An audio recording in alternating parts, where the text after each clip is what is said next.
খাস কলকাতা এটা বলা যেতে পারে, কিন্তু বিধাননগর পুরসভা 36 নম্বর ওয়ার্ডের রাস্তার ছবি দেখবেন নাকি? চিংড়িহাটা, যে চিংড়িহাটা মানে তথ্য প্রযুক্তি কেন্দ্রে আসার জন্য প্রচুর গাড়ি যাতায়াত হয়, সেই চিংড়িহাটার বাসন্তী কলোনি এলাকার ছবি দেখুন। এটা বাসন্তী কলোনি এলাকার রাস্তা।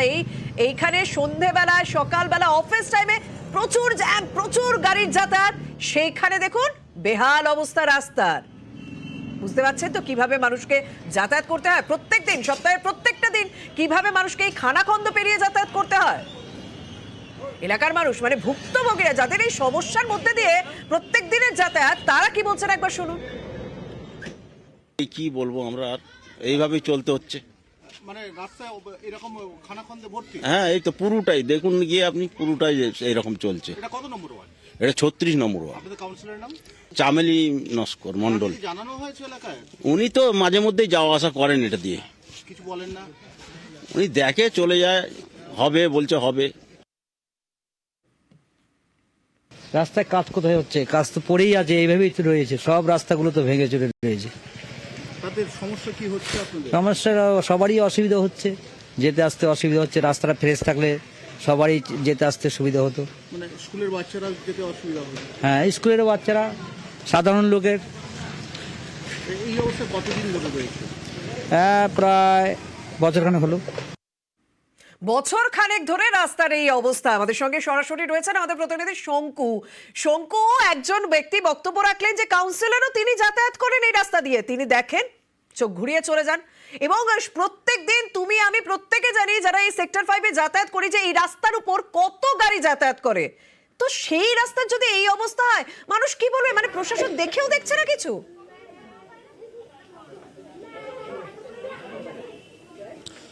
দেখো, এটা নিয়ে কথা বলেছিলাম কালকে কাউন্সিলরের সঙ্গে। কাউন্সিলর আমাদের ওভার ফোন যেটা জানিয়েছিলেন, তিনি বলেছেন যে এটা টেন্ডার পাস হয়েছে, কিন্তু এখনো পর্যন্ত টেন্ডার যেহেতু হাতে পায়নি কোনো কন্ট্রাক্টর, সেহেতু কাজ শুরু হয়নি। কিন্তু এটা সবে টেন্ডার পাস হয়েছে তিনি বললেন, কিন্তু তার মধ্যে সেরকম আমরা তৎপরতা পাইনি। তোমাকে আমি ছোট্ট একটু দেখিয়ে দিই, অনেক হয়তো দেখতে পাচ্ছেন, তবুও আমি দেখিয়ে দিই রাস্তাটির অবস্থা। দেখো, এই রাস্তাটি কিন্তু দেখো, এখানে কিন্তু বড় বড় আবাসন থেকে রয়েছে, প্রচুর মানুষজন এখানে বাস করে। এই রাস্তাতে এখনো পর্যন্ত কিন্তু খানাখন্দে ভর্তি। শুধু এই রাস্তা নয়, এই রাস্তাটা যতদূর গেছে ততদূর কিন্তু একই অবস্থা। এখানে স্কুলের শিশু থেকে আরম্ভ করে, বৃদ্ধ থেকে আরম্ভ করে, অসুস্থ রোগী, তারা প্রত্যেকেই যাতায়াত করে। কিন্তু এখনো পর্যন্ত রাস্তার বেহাল অবস্থা। আর সেই রাস্তা নিয়ে কিন্তু স্থানীয় মানুষের ক্ষোভ থাকলেও তাদের কিছু করা নেই, দীর্ঘদিন ধরে বলছে। এবং তারা একটাই কথা বলেন, একবার রিপেয়ার করা হলে 4 থেকে 5 মাস, তারপর আবার রাস্তার অবস্থা একই রকম হয়ে যায়। অর্থাৎ রাস্তা সারাইয়ের যে মান, সে মান নিয়ে কিন্তু বারবার তারা প্রশ্ন তুলেছেন। শর্মিষ্ঠা, একদম শঙ্কু, তুমি আমাদের সঙ্গে থাকো, কারণ শুধুমাত্র যে রাস্তা খারাপ এই এলাকার তা তো নয়। মানে 36 নম্বর ওয়ার্ডে এই একটা অভিযোগ কিন্তু নয়। ড্রেনের ছবি দেখুন, এই ড্রেন নিয়মিত পরিষ্কার করা হয় না, খোলা ড্রেন, মশার আতুর ঘর বলা যেতে পারে। যখন রাজ্যে বিভিন্ন সময় আমরা ডেঙ্গি ম্যালেরিয়ার দাপট দেখি, তখন এই বাসন্তী কলোনি মানে চিংড়িহাটার মতন এলাকা, খাস কলকাতা, সেই কলকাতায় ড্রেনের ছবি এরকম থাকে, কারণ রোজ পরিষ্কার করা হয় না। এলাকার মানুষ তারা নাজেহাল।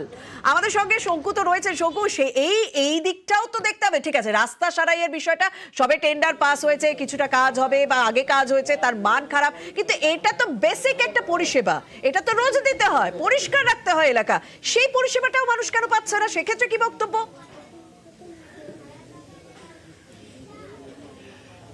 দেখো, সেক্ষেত্রে কাউন্সিলর কিন্তু এলাকার মানুষের ঘাড়ে দোষটা চাপিয়েছেন, বলছে এলাকার মানুষ সচেতন নয়, তারা যত্রতত্র নোংরা ফেলছেন। কিন্তু এখানে সব থেকে বড় একটা সমস্যা, শর্মিষ্ঠা তোমাকে দেখায়, এই যে দেখছো তুমি, এইটা দেখছো ড্রেন, অর্থাৎ রাস্তার বাঁ দিক এবং ডান দিক দুটোই কিন্তু এই যে ড্রেন, আমি এই ড্রেনটা দেখাচ্ছি, ড্রেনটা কিন্তু রাস্তার থেকে উঁচুতে রয়েছে, যার ফলে ড্রেনে যখনই জল জমছে, ড্রেনের এই যে ময়লা দেখছো, নোংরা দেখছো, এইগুলো কিন্তু রাস্তার উপর উঠে আসছে।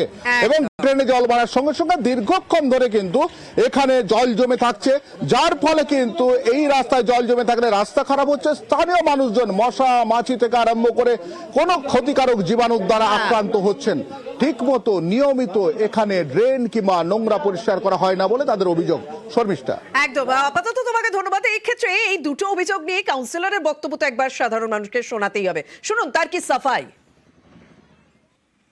সত্যি রাস্তা, কিছু কিছু রাস্তা বেহাল হয়ে রয়েছে, কিন্তু আমরা দেখলাম যে আমাদের গত বোর্ড মিটিংয়ে আমাদের কাছে পেপারস এসেছে, টেন্ডার হয়ে গেছে, প্রায় ওয়ার্ডগুলোতে টেন্ডার হয়ে গেছে।